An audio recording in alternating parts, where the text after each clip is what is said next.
আমি এক তৃণমূল নেতাকে বলেছিলাম বলে তিনি ক্ষেপে গেছিলেন। আমি তার নাম নিচ্ছি না, আমি নাম না নিয়ে বলছি। আমাকে তার এলাকার লোক বলেছে যে তিনি একসময় রেল স্টেশনের বাইরে দাঁড়িয়ে এগরোল, লিটারেলি ওই বড় তাওয়া থাকে তাতে এগরোল ভাজতেন। এখন তিনি বিভিন্ন নিজের জন্মদিনে শিল্পী দিয়ে প্রোগ্রাম করেন। জানি না ওনার জন্মদিন মানে উনি জন্মে কি পৃথিবীর উপকার করেছেন। আমি বলবো তৃণমূল যারা করে, গরিব ছেলেগুলো ওই ভোটের সময় কিছু টাকা পাবে বলে ভোট লুট করতে যায়, সিআরপিএফ গুলি চালিয়ে দিল, হয়তো কিছু হয়ে গেল, কেউ হয়তো বর্ডারে গিয়ে গরু পাচার করছে তৃণমূলের লোকেরা।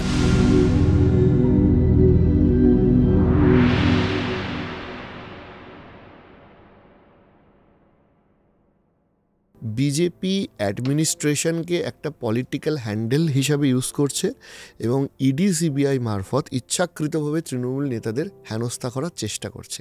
আমি এই পয়েন্টটাও আপনাকে একটু অ্যাড অন করতে বলব। দেখুন, এই রাজ্যে যারা গ্রেপ্তার হয়েছে ইডির দ্বারা, তাদের বা সিবিআই দ্বারা, তাদের নিজের এলাকায় জানতো। আমি তো উল্টো বলবো, বহু মানুষ আছে। আমি এক তৃণমূল নেতাকে বলেছিলাম বলে তিনি ক্ষেপে গেছিলেন। আমি তার নাম নিচ্ছি না, আমি নাম না নিয়ে বলছি। আমাকে তার এলাকার লোক বলেছে যে তিনি একসময় রেল স্টেশনের বাইরে দাঁড়িয়ে এগরোল, লিটারেলি ওই বড় তাওয়া থাকে তাতে এগরোল ভাজতেন। এখন তিনি বিভিন্ন নিজের জন্মদিনে শিল্পী দিয়ে প্রোগ্রাম করেন। জানি না ওনার জন্মদিন মানে উনি জন্মে কি পৃথিবীর উপকার করেছেন। বিদেশ থেকে ফুটবলার নিয়ে আসেন, হ্যাঁ, বড় পুজো করেন। তিনি বললেন যে একজন চাল আর প্রধানমন্ত্রী হলে আমি কেন হতে পারবো না? প্রধানমন্ত্রী হন না, কেউ মানা করেনি, কিন্তু আই ওয়ান্ট টু নো, বাংলার মানুষ জানতে চায় যে একজন এগরোল ভাজতে ভাজতে এই যে এত বিপুল সম্পত্তির মালিক হয়েছেন, এই ফর্মুলাটা তো বাংলার বেকার যুবকদেরকেও শেখান। তারা তো উঠুক না, আমি চাই না। আমি যেরকম আছি আমি চলে গেলেই হলো। তারা যদি বলেন যে তৃণমূল করলে এটা হবে, তাহলে তো দলে দলে লোক ওখানেই চলে যাবে। তাও তবুও সুযোগ দিন না, কোনো অসুবিধা নেই। আমি বলবো তৃণমূল যারা করে, গরিব ছেলেগুলো ওই ভোটের সময় কিছু টাকা পাবে বলে ভোট লুট করতে যায়, হ্যাঁ, কখনো পুলিশ সিআরপিএফ গুলি চালিয়ে দিল, হয়তো কিছু হয়ে গেল, কেউ হয়তো বর্ডারে গিয়ে গরু পাচার করছে তৃণমূলের লোকেরা। কেন দরকার? সবাই সেই মন্ত্রীর মতো বা সেই নেতার মতো শিখুক না কিভাবে হয়, সমাজসেবা করে কিভাবে কোটিপতি হওয়া যায়। আমার বক্তব্য এখানে, যারা তৃণমূলের লোকেরা, পার্থ চট্টোপাধ্যায় গ্রেপ্তার হয়েছে, আমাদের প্রাক্তন শিক্ষামন্ত্রী, প্রাক্তন শিল্পমন্ত্রী, 51 কোটি টাকাটা কি আমার গিয়ে রেখে আসা? তার ক্লোজ এইড, আমি ক্লোজ এইড শব্দটাই ব্যবহার করছি, আরও অনেক কিছু বলা যায়, আপনারা নিশ্চয়ই বলেন, আমরা পলিটিক্যাল মঞ্চ থেকে বলি। তো তার বাড়ির খাটের তলা থেকে 51 কোটি, ভাবতে পারেন? আমি জীবনে এখনো পর্যন্ত 1 কোটি টাকা একসাথে দেখিনি, আমি এখনও দেখিনি। আমার বাড়ির সবাই চাকরি করে, আমার বাবা চাকরি করতেন, রিটায়ার করেছে, আমার মা চাকরি করতেন, রিটায়ার করেছেন, আমার স্ত্রী চাকরি করেন, আমি চাকরি করি, এবং চাকরি আমি সিপিএমের সময় চাকরি পেয়েছি, তৃণমূলের সময় চাকরি পেয়েছি। কেউ বলতে পারে না যে পলিটিক্যাল পেট্রোনেজের ফলে চাকরি পেয়েছি। তো একটা 51 কোটি টাকা আমরা ভাবতেও অবাক লাগে। মানে আমার হয়তো সব, আমার বাবা মা, আমার সমস্ত রোজগার যদি আমরা জোগাড়, আমরা খুব হাম্বল ব্যাকগ্রাউন্ড থেকে উঠে আসা, এখন হয়তো আমাদের চাকরি সূত্রে সবার সচ্ছল পরিবার, আমার সচ্ছল পরিবার, কিন্তু একটা সময় গেছে আমার বাবা আমার মা ঠিকমতো খেতে পাননি যতদিন না তারা নিজেদের পায়ে দাঁড়িয়েছেন। জমিতে কাজ করা থেকে শুরু করে, ইভেন আমার লাইফ যদি আমার লাইফ শুরু হয়েছিল একটা অচপাড়া গ্রামে। আমরা রাধিকাপুর বলে একটা এক্সপ্রেস চলে, ওই রাধিকাপুর, যেটা করে আমরা বালুরঘাট যাই, বালুরঘাট না, এখন রায়গঞ্জ জানো, রায়গঞ্জ যাই, হ্যাঁ, সেই রাধিকাপুর বলে যে গ্রাম, আচ্ছা, রাধিকাপুর গ্রামের পরে হচ্ছে স্টেশন, স্টেশনের পরে 10 পা হাঁটলে হচ্ছে বাংলাদেশ। ওই গ্রামে আমার ছোটবেলা কেটেছে। মাটির বাড়ি, তার উপরে খড় বা বিচলি অর্থাৎ রাইস স্ট্র, তার চাল, আর আমরা জল খেতাম হচ্ছে পাশেই টাউন নদী, ওই টাউন নদীর জল খাওয়া, ওটাই ড্রিঙ্কিং ওয়াটার, ওটাই বাথ করার, মানে স্নান করার ওয়াটার, ওটাই কুকিং ওয়াটার। সেখান থেকে শুরু করেছিলাম। আর তো স্বাভাবিকভাবে মানুষ সময়ের সাথে সাথে উন্নতি হবে, এটাতে অস্বাভাবিক কিছু না, কিন্তু আপনি এই ধরনের জায়গায় পৌঁছে যাবেন, এক একজন নেতা ছেলে মেয়ের বিয়ে দিচ্ছে, মানে ভাবলে অবাক লাগে। জন্মদিন হচ্ছে, অমুক হচ্ছে, আমারও তো মেয়ের জন্মদিন হয়, জানতে পারেন, মিডিয়াও জানতে পারবে না কবে আমার মেয়ের জন্মদিন কীভাবে পালন হচ্ছে। আমি মধ্যবিত্ত, আমার সেরকম হবে, আমার মেয়ের বিয়েও হয়তো একদিন হবে, সেই দিন আমি ওরকম করব না। আপনি হ্যাবিটটা ফেলে আসেননি, উচিত না, না হ্যাবিট ফেলবো কেন? এক্স্যাক্টলি, এই হ্যাবিট আমার যেটা বেসিক জায়গা, আমি একজন middle class family, middle class Bangali, আমার স্ত্রী আছে, আমার মা আছে, আমার বাবা মা আছে।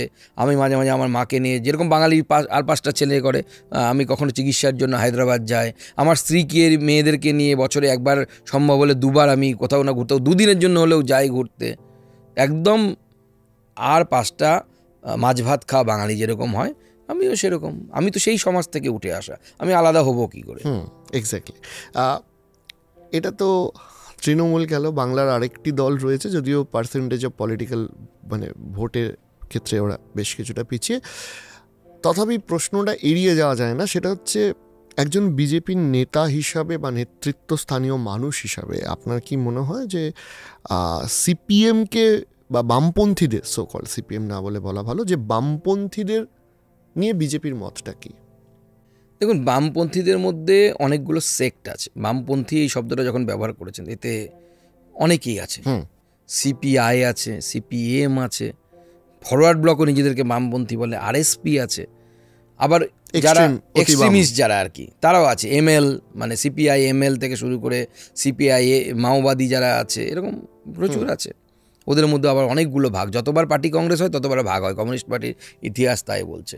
দেখুন, এদের সমস্যা হচ্ছে এরা ভারতবর্ষে কোনো চিরস্থায়ী হতে পারবে না। আমি বলছিলাম না, পণ্ডিত দীনদয়াল উপাধ্যায় যে চিতির কথা বলে গেছে, অর্থাৎ একটা ভেতরে একটা আত্মা থাকে, জাতিরও আত্মা থাকে। এই কমিউনিজম যেটা হচ্ছে ভারতবর্ষের সেই যে ইন্টারনাল ডিএনএ, যেটাকে বলি আমরা, যদি ইন্টারনাল সমাজের একটা ডিএনএ বলি, তার একদম অন্য ধরনের।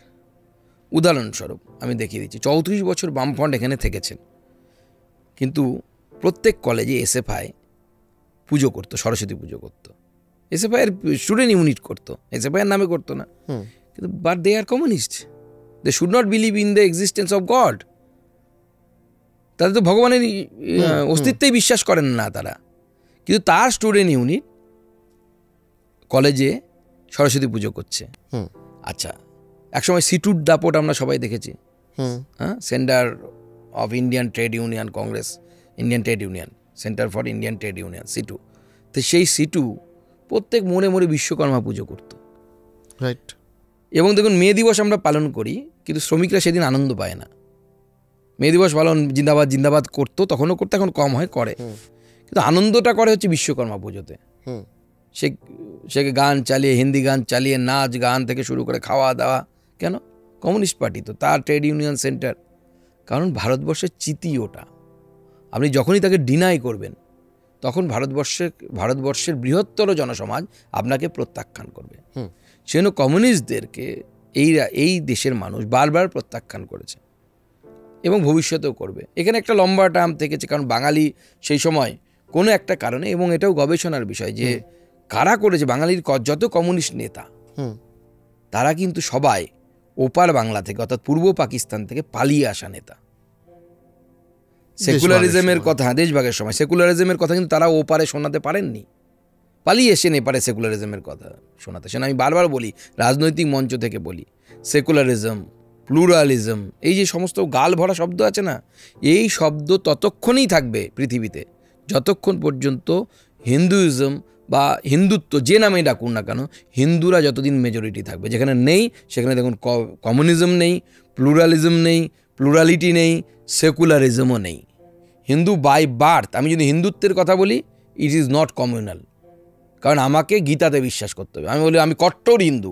কট্টর হিন্দু মানে কি? আমাকে গীতার প্রত্যেকটি কথা অক্ষরে অক্ষরে মানতে হবে, বা ভগবান শ্রীকৃষ্ণ যা বলে গেছেন মানতে হবে, বা অন্য কোনো দেবতা যা শাস্ত্র বলছে তা মানতে হবে। সেখানে কি বলছে? বলছে নদী যেমন বিভিন্ন পথ দিয়ে প্রবাহিত হয়ে সমুদ্রে পতিত হয়, সেরকম সবাই ভিন্ন ভিন্ন পথে আমাতেই উপনীত হয়। ভগবান শ্রীকৃষ্ণ দাঁড়িয়ে বলছে। তো আমি যদি কট্টর হিন্দু হই, আমাকে মানতে হবে কেউ হয়তো ইসলাম বা হজরত মোহাম্মদ বর্ণিত পথে ঈশ্বরের দিকে সন্ধান করছে, কেউ হয়তো মোজেসের বর্ণিত পথে ঈশ্বরের সন্ধান করছে, কেউ হয়তো জিজাসের বর্ণিত পথে ঈশ্বরের সন্ধান করছে, কেউ হয়তো মহাবীরের বর্ণিত পথে ঈশ্বরের সন্ধান করছে, কিন্তু শেষ পর্যন্ত তারা সেই মহান ঈশ্বরে একই জায়গায় পৌঁছবে, সবাই ভিন্ন ভিন্ন পথে। সেজন্য আমি কট্টর হিন্দু যদি হই, তাহলে আমি কট্টর সেকুলার। যে কট্টর হিন্দু সে তত বেশি কট্টর সেকুলার।